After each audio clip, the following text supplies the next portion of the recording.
Ed, for today, personal tip. Ang aking personal payo for today, halika, samahan mo ako, puntahan natin itong Punto Miguel Beach House dito sa San Juan, Batangas. No? So, ito yung ating konting birthday celebration, no? Kasama yung family natin, si wife, and then yung tito at tita ko dito sa Binyan, Laguna. So, umalis kami ng 6 a.m.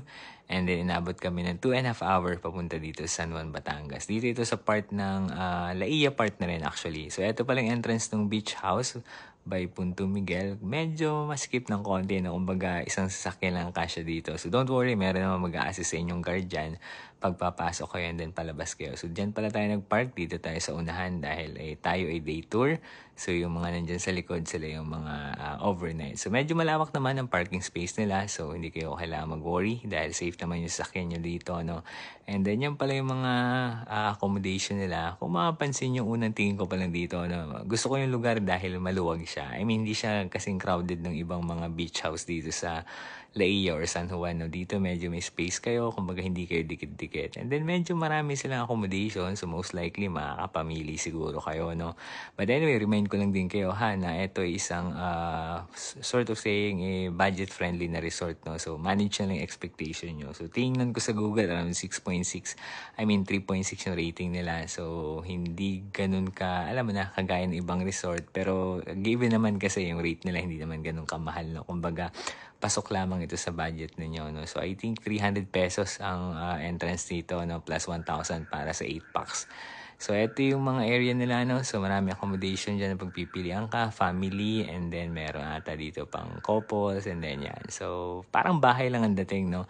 But the good thing talaga sa lugar na to, napansin ko, maluwag nga, no? Kumbaga, mag-enjoy ka dito kasama ang family mo, no? So, ito pala yung table namin. Hi, Finn. Yan pala yung tito ko, no?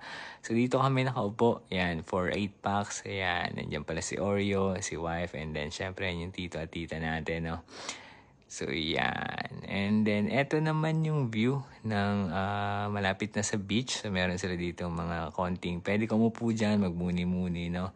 And then, dumating kami dito na maganda yung panahon dahil maaraw. And then, kung mapapansin nyo, medyo low tide nung dumating kami, no? So, okay din ito dahil mababaw yung dagat dito. So, in short, kung may kasama kayong bata, for sure mag-enjoy sila lumangoy dyan, no? So, maganda yung buhangin dito, hindi siya ganun kaitim, no? Kagaya ng sa ibang lugar dito sa Batangas. And at the same time, mababaw nga yung tubig, kaya mag-enjoy din naman kayo maligo dito. So, remind lang din na gumamit kayo ng sunblock kasi sobrang init, no?